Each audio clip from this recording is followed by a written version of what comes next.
حضرت عائشہ رضی اللہ تعالی عنہا فرماتی ہے کہ ان کی بہن اسما ایک مرتبہ حضور اکرم صلی اللہ علیہ وسلم کی خدمت میں حاضر ہوئی اور اس وقت ان کے بدن پر باریک کپڑے تھے، تو آپ نے ان سے منہ پھیر لیا اور فرمایا کہ اے اسما، جب عورت بالغ ہو جائے تو چہرہ اور دونوں ہاتھوں کے سوا اس کی کوئی چیز نظر نہ آنی چاہیے، کپڑے پہن کر بھی ننگی ہے۔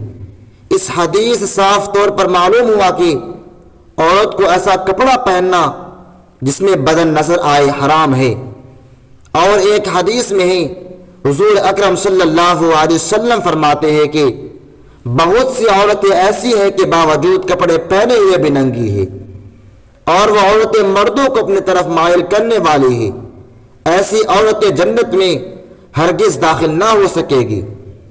لباس پہن کر بھی ننگی ہونے کا مفہوم یہ ہے کہ جیسے کہ آج کل کا لباس رائج ہے، بازو کھلے ہوئے ہیں، گردن کھلے ہوئے، سر کھلا ہوا، پیٹ اور کمر کھلی ہوئی نظر آتی ہے۔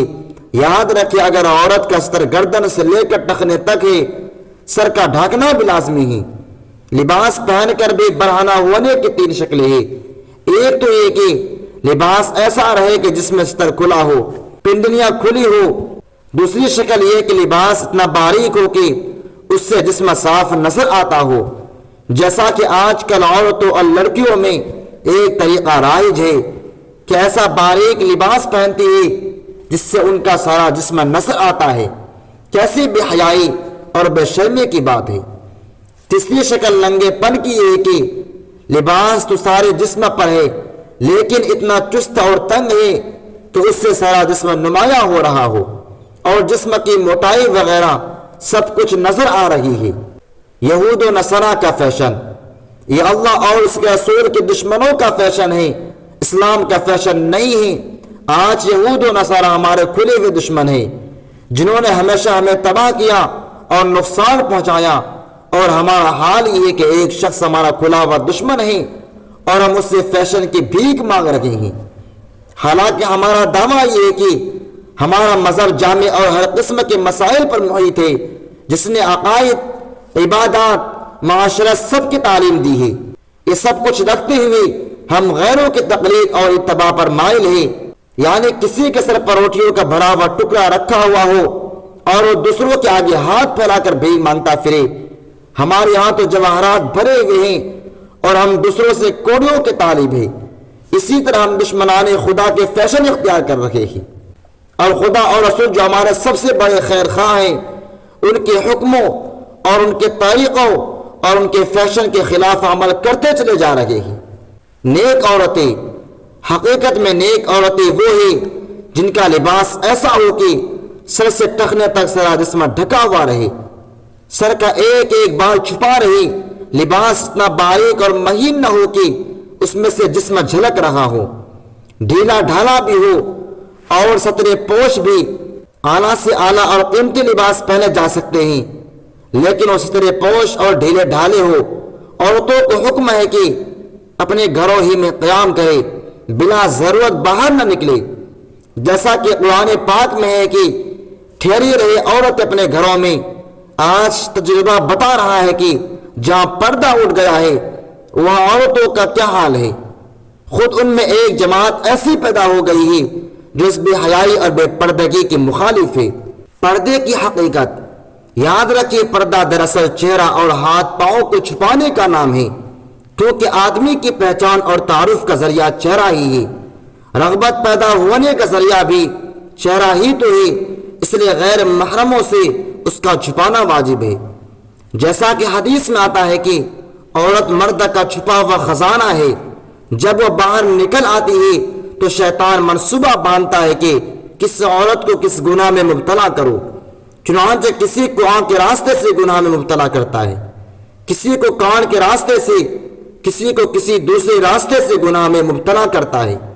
اگر عورت کسی ضرورت کے لیے گھر سے نکلے بھی تو لمبی چادر اوڑھ کر نکلے، اسی چادر کو برقعے کی شکل دے دی گئی ہے۔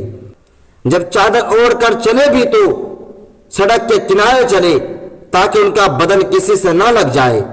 یاد رکھیے، عورت کے لیے جائز نہیں کہ وہ دو آدمیوں کے درمیان جھگڑا چکائے۔ عورت کے لیے یہ بھی جائز نہیں کہ کسی غیر مرد کو سلام کرے یا سلام کا جواب دے۔ ایک روایت میں ہے کہ کسی عورت کا بچا ہوا پانی رکھا ہو تو اس پانی سے مرد کو وضو کرنا بھی جائز نہیں، کیونکہ اس پانی سے خیال پیدا ہوگا کہ فلاں عورت کا بچا ہوا پانی ہے، جس سے اس عورت کی طرف خیال جائے گا۔ نتیجہ یہ ہوگا کہ اجنبی عورت اور مرد میں تعلق پیدا ہونے کا ایک ذریعہ نماز بھی ہے۔ پردے کی فضیلت۔ حضرت ام حمید سعدیہ رضی اللہ تعالی عنہ صحابیہ تھی۔ ایک مرتبہ حضور اکرم صلی اللہ علیہ وسلم کی خدمت میں حاضر ہوئی اور عرض کیا، یا رسول اللہ، مجھے آپ کے پیچھے 5 وقت نماز پڑھنے کی اجازت دی جائے۔ دیکھیے کیسی اعلیٰ درخواست تھی، نہ تو کسی کھیل تماشے میں جانے کی اجازت مانگی گئی تھی اور نہ سیر و تفریح میں پھرنے کی، بلکہ نماز کے لیے، اور وہ بھی حضور صلی اللہ علیہ وسلم کے پیچھے، اور مسجد نبوی میں جہاں ہر رکعت پر 50,000 رکعت کا ثواب ملتا ہے۔ مگر حضور صلی اللہ علیہ وسلم نے فرمایا کہ اے ام حمید سعدیہ، تمہارا گھر میں نماز پڑھنا افضل ہے، میری مسجد سے اور دالان میں نماز پڑھنا افضل ہے، صحن میں پڑھنے سے، کوٹھری میں پڑھنا افضل ہے دالان میں پڑھنے سے۔ مقصد یہ ہے کہ جس حصے میں پردہ زیادہ ہے اس کی فضیلت بھی زیادہ ہے۔ اندازہ لگائیے، عبادت میں جب اتنی احتیاط ہے تو معاشرہ میں کس قدر احتیاط کی ضرورت ہے۔ بے حیائی کا دور، آج کل آزادی اور حریت کا زمانہ ہے۔ دیکھیے کتنی بے غیرتی کی بات ہے کہ ایک عورت سنیما میں بیٹھی ہوئی ہے، اس کی بیٹی بھی ساتھ ہے اور بھائی بھی ساتھ ہے، اور فلم پر بے حیائی کے واقعات دکھائے جا رہے ہیں اور سب ان کو دیکھ رہے ہیں اور خوش ہو رہے ہیں۔ اندازہ کیجئے کہ آج کل عورتیں کس قدر بن سور کر اور کس قدر آراستہ ہو کر بے پردہ پھر رہی ہے۔ حالانکہ حدیث میں ہے، حضور اکرم صلی اللہ علیہ وسلم فرماتے ہیں کہ جو عورت خوشبو لگا کر باہر نکلے وہ زانیہ کے حکم میں ہے۔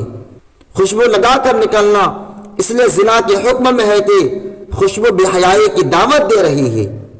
یاد رکھیے، پردہ ایسی چیز ہے، اگر شریعت تجویز نہ بھی کرتی تب بھی غیرت کا تقاضا ہی ہے کہ پردہ میں رکھا جائے۔ یہ تو شریعت کی رحمت ہے کہ اس نے پردے کا حکم دے دیا، باقی بے پردگی کو غیرت قبول ہی نہیں کر سکتی۔ شریعت کس حکم کی قدر کرے، اپنے لڑکیوں اور عورتوں کو بے پردگی سے بچائیے۔